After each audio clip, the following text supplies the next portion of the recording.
The last two chapters. I'm going quickly through this because I do want to start Matilda as you start book club, so that's why I'm finishing up today. So lots of listening, but you're just responding to the overall ending. So let's finish. Chapter 22. Dion's flight home was rough, not because there were any problems on the flight itself, but because he was busy thinking. He was excited to see Lucia again, of course. It had been 2 weeks, and even though they had talked on the phone many times, it just wasn't the same. He was also pleased to be going back to work. His boss had been great about letting him take extra time to go back to look for Gobi. His coworkers had been supportive as well, but his being gone meant they had been forced to do extra work. Not one of them had complained about it, but Dion didn't want to push it. He needed to prove to them and his boss that they could still rely on him.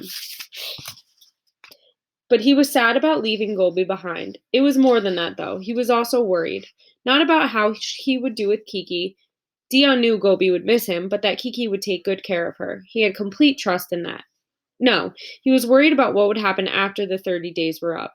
He would have to go back to get Gobi, of course. The rules required that he be the one to bring her home. But it was a really long flight from Beijing to London, and Britain did not allow dogs to fly into the country in the passenger cabin, which meant Gobi would be stuck in the hold again. Then there was the quarantine. Leaving her at Heathrow was just their only option. There was no other place in Britain that would hold pets during that process.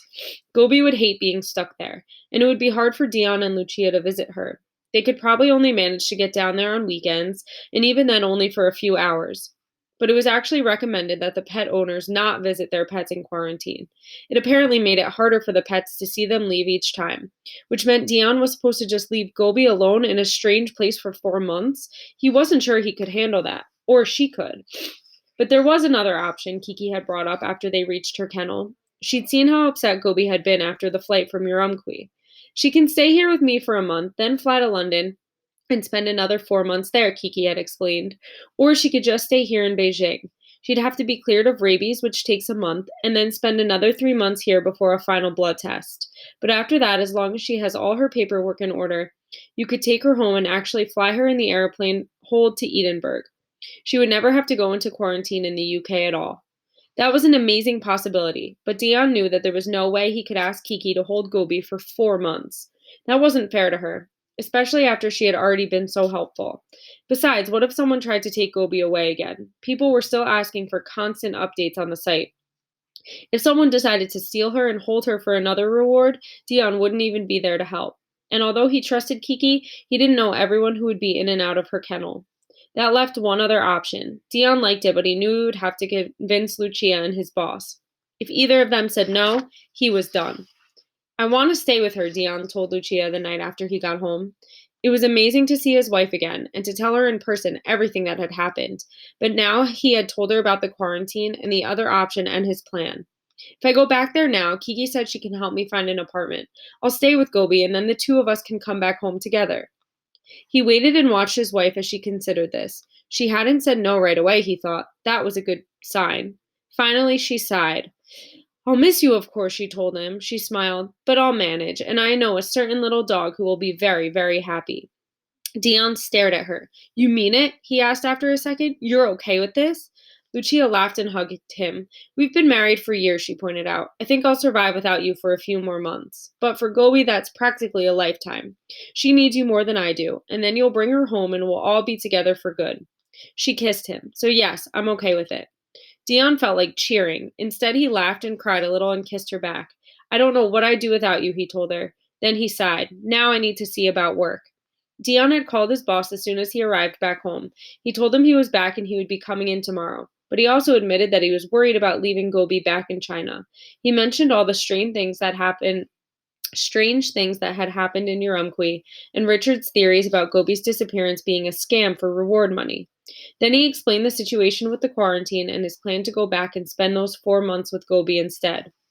I know I've put you through a lot with all this, he said, and I know it's not fair for me to just disappear again. So if you want me to resign, I will. That way you can find someone else and have a full staff again. No, his boss said. I appreciate the offer, but you're not going to resign. Come see me tomorrow. And he hung up. So the next day, after Lucia had given her approval, Dion went into work. It was great to see all his coworkers again. Everyone asked about Gobi and about the trip. Dion had taken plenty of pictures and was happy to show them off, not just of Gobi, but of the area of their apartment and the friends he had made there. Then he went to see his boss. You're going on sabbatical, his boss informed him once they were both seated, for 6 months. What? Dion couldn't believe his ears. A sabbatical was basically an extended vacation. You didn't get paid for that time, but it also meant you returned to work after it was over. But he hadn't applied for a sabbatical. Usually those were reserved for real emergencies. His boss smiled. It's okay, he said. I rushed it through. This way you can focus on Gobi. Go back there, be with her, make sure she's okay, and bring her home safe. Your job will be here for you when you get back.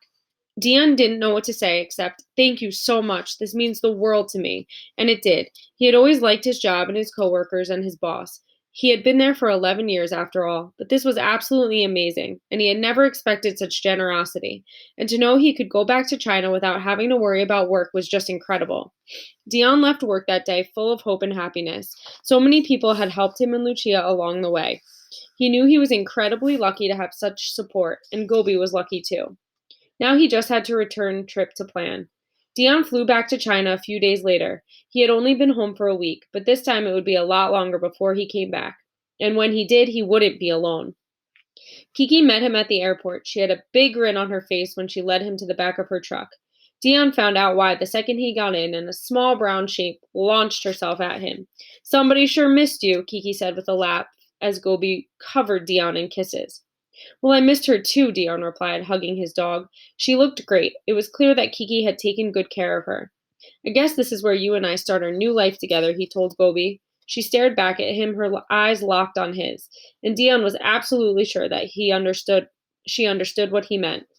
Kiki had found them a small apartment on the 11th floor of a building. Dion was fine with it. He and Gobi didn't need much, and being so high up made him feel safer. They spent the next 4 months together exploring the area. A lot of places wouldn't let him in if he had Gobi with him, but others were much nicer about it. Kiki helped Dion register ownership of Gobi and get an official license. That was good too. He felt much safer knowing he could now prove that she was his. They spent a lot of time walking outside, at least until the weather changed. On November 15th, the government turned on the heating nationwide, but that caused a huge jump in pollution. The air quality got so bad it was dangerous to go outside, which left Dion and Gobi cooped up in their small apartment. Gobi was cleared of rabies but then got kennel cough from being stuck inside so much. She recovered quickly though. Dion also took her to a new vet to get an operation for her damaged hip. Right after Gobi's operation, Dion got a call from one of the journalists in Urumqi. There's a race, the journalist explained. It's only a single stage, but it's here in the Gobi Desert again. We're gathering 50 of the world's best 60-mile runners. Are you interested? Dion didn't have to think about that for long. He had wanted to get back into racing again, but hadn't been able to because of everything with Gobi. He had actually backed out of the race he had signed up for because he had been busy searching for her. But this race was only one day, and it was here in China. Plus, the organizers offered to pay for this trip and his hotel if he took part and met with the journalists. His story with Gobi meant that his being in the race would bring them some extra publicity. Dion checked with Kiki. Of course I'll take care of her while you're gone, she promised. I'll totally pamper her here. It'll be like vacation for her too. Dion agreed to the race, and then it got even better. We still have a few spaces available, the organizers told him a few days before the event. We're willing to fly out any other elite runners who want to compete. Do you know anybody? Absolutely, Dion replied, and he called Lucia. She had just run a 5-day, 300-mile challenge across Holland 6 weeks earlier, and she didn't have much time to prepare for this event, but she said yes anyway. A sandstorm struck. They were more than halfway through the race. A sandstorm struck when they were more than halfway through the race. A lot of people gave up, but not Dion and Lucia. They kept running. When they crossed the finish line together, hand in hand, Dion told her, "Happy anniversary." They had been married 11 years ago that day. It was a great way for them to celebrate. Lucia stayed one night in Beijing before heading back, and when Kiki picked them up from the airport, Dion wasn't the only one Gobi licked. She took to Lucia immediately, and Dion was happy to see that the feeling was mutual. By the time Lucia left the next morning, he knew that Gobi had won her heart as well. Chapter 23. It was more than a month before Dion and Gobi saw Lucia again, but she returned a few days before Christmas to help them prepare. It was almost time for them to go. Lucia didn't stay long this time either. She still had a lot to check and prepare on the other end of the trip.